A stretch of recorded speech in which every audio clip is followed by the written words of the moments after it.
What's up, man? We back. We talk about how I was trafficked my entire life and how since I've been coming out about this stuff, they've been trying to kill me. They actually was trying to kill me before that, but if you haven't seen my old videos that I posted up here, go check them out. If you haven't gotten my book, it's down in the description below. If you haven't seen the YouTube channel, that's in the description below. The full 4-hour video of what I've been through is up there. Also, how I got pulled over by the police 5 minutes after I left. I finished. I got off that live. I'm explaining how it happened to me, how I got pulled over. That full video is on YouTube too. It's 20 minutes long. Go check them out. Now today we're gonna be talking about the nonprofit organization. Now, if y'all been seeing the stuff that's been going on in Minnesota, how they've been using their money to traffic people and do all this type of corruption stuff, it happened to me. It happened to my mom. My mom was raising 7 kids by herself, and I was on their hit list. Again, all this in the book, but it started when I was about 9 years old, when I was picked up from my elementary school in a limousine, and I was taken to Pizza Hut. Now, if y'all know anything about pizza, that go along with Pizzagate, it's child sex trafficking. But today we're going to talk about Everson. Now, before I started working with Everson, I was working at this plumbing company. We're going to make a video about them soon. The plumbing company I was working for, I was killing it, okay? The superintendent of that job saw how hard I was working, and he used to work for Everson. His son took over his position, which was in charge of maintenance, and he came up to me one day and said he think, because the job was finishing up, we had finished that whole job, we built the building from the ground up, and he told me since the job was finishing up, he thought that I would be a good fit over there at Eggleston, and he put me in contact with his son so I could go over there. Now, my mom worked for Eggleston when we was younger. I was about 14 at the time when she was working for them. And right after she left Eggleston, her attacks picked up even more. My mom got super paranoid. Pretty much everything that happened to me, they started attacking my mom. My mom has 7 kids at this time by herself, and she ended up losing her job. They trafficked us to a house when we was younger out Virginia Beach. I'm not going to get into it right now because it'll make this video super long. But again, all this information is in the book, and I'll be making videos about all that here pretty soon. So when I got to Eggleston, everything was pretty cool initially. I sat down to do my orientation, and the president of the company, he's not there anymore. He retired shortly after I got there. He came in to do my interview, do the orientation. When he was talking, I was the only black guy there. It was like 4 of us. It was, the other 3 was white women. And he was talking to me, and he was like, the way he was talking though, it just seemed like he knew me.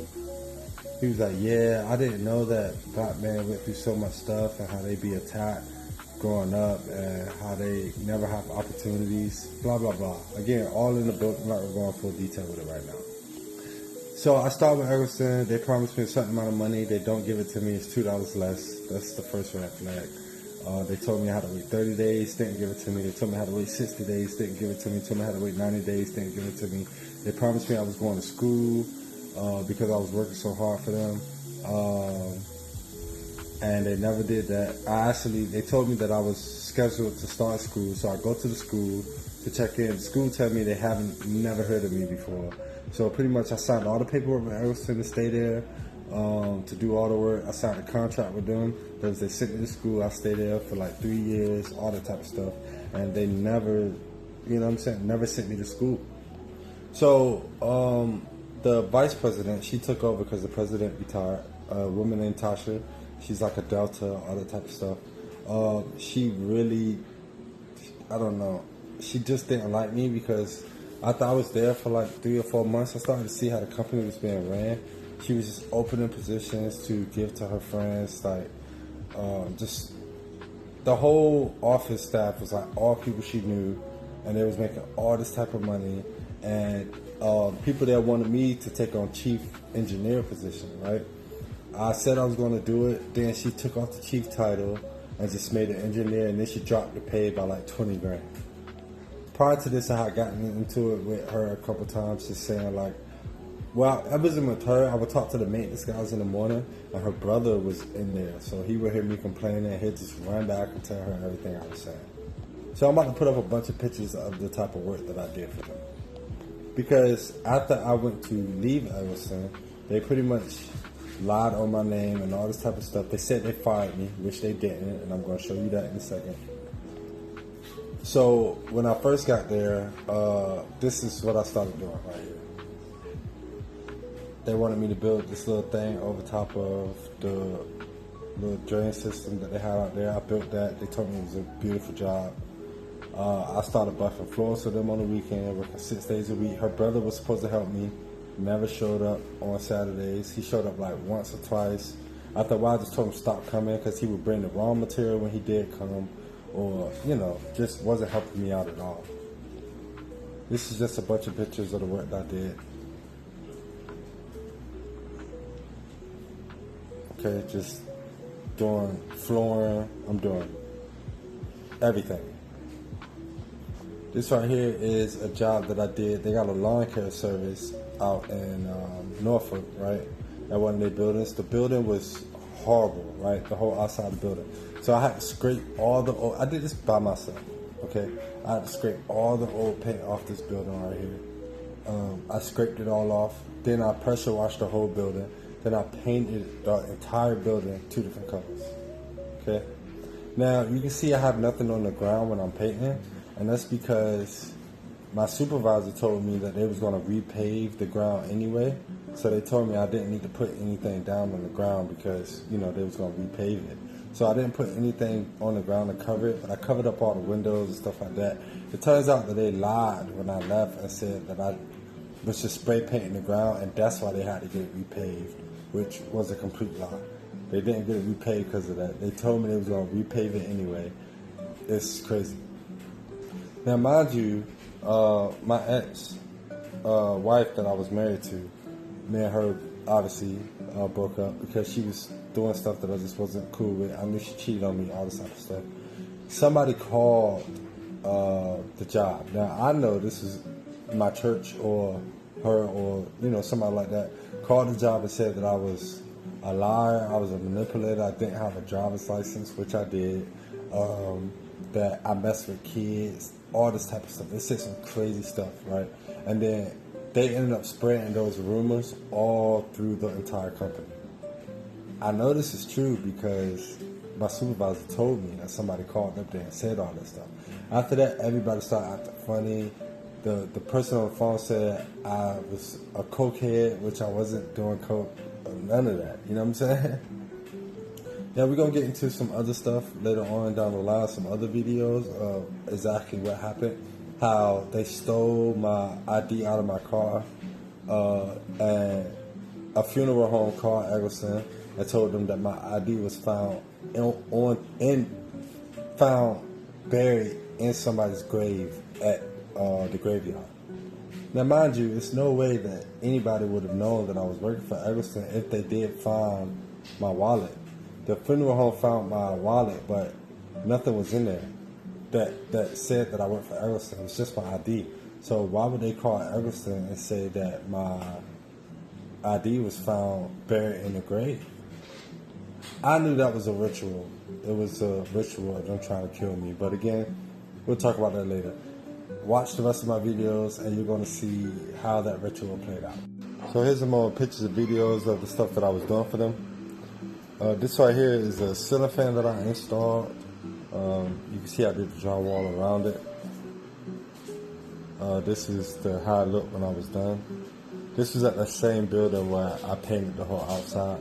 Now, that video that y'all see of that building that I painted, the 2 different colors, I painted that entire building. What's in the picture isn't the whole building, okay? What's in that video?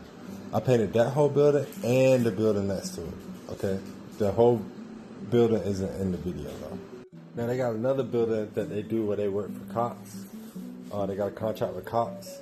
And this is me putting in carpet tiles over there, which they also lied and said I did incorrectly, which I did not. This is me pulling up all the carpet tiles over there. And this is a video of me installing those carpet tiles, which again, same thing. Everybody in that building told me everything looked great. I did like,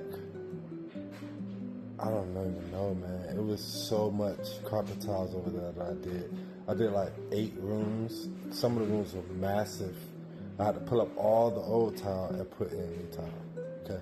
Everybody, no complaints. Everybody said it was done well. Sorry. Here is a video of me installing some more of that tongue and groove flooring. This was at a building that they had that they said it was getting ready for another nonprofit was going to use that feeds people and stuff. So you can see me installing it here.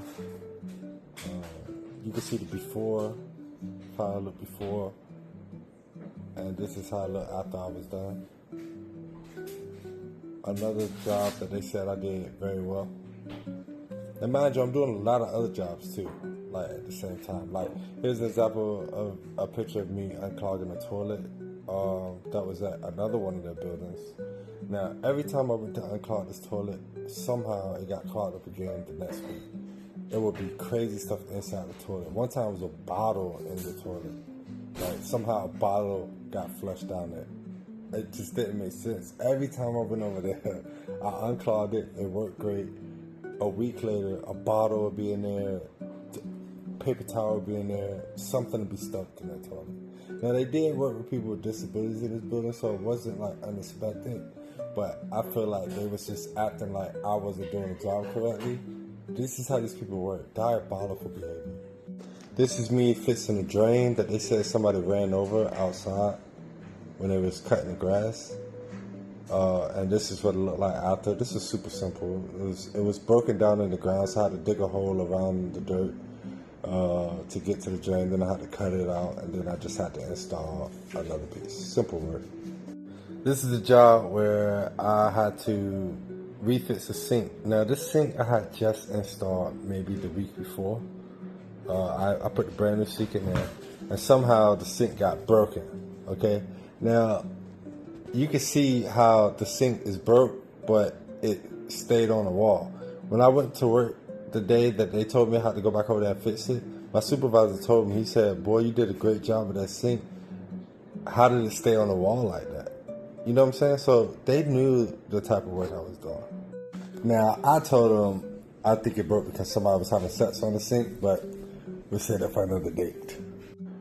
Right here is another job that I was doing at another one of their houses, a plumbing job. You can see how the floor is soaked around this toilet right here. The toilet isn't there, but you can see the hole for it. And I had to break the wall open. That's what this is right here. So I could see where the leak was coming from, because I could see the leak shooting out. And then if you look in this video, you can see that the entire pipe that the toilet was hooked up to is just moving. Okay? So this is the type of stuff I was dealing with there, fixing for them. And they would say somehow that I was doing it incorrectly. All because I spoke up about some stuff and I hurt somebody's feelings.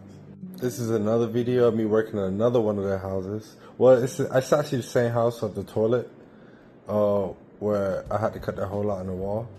This is me breaking up the tile that was in the kitchen to get that ready for flooring, which I did install that floor into that kitchen. And once again, they said, job well done. Alright, y'all, I don't want to make the video super long, so this is part 1. Please go check out part 2 because it's about to get kind of crazy.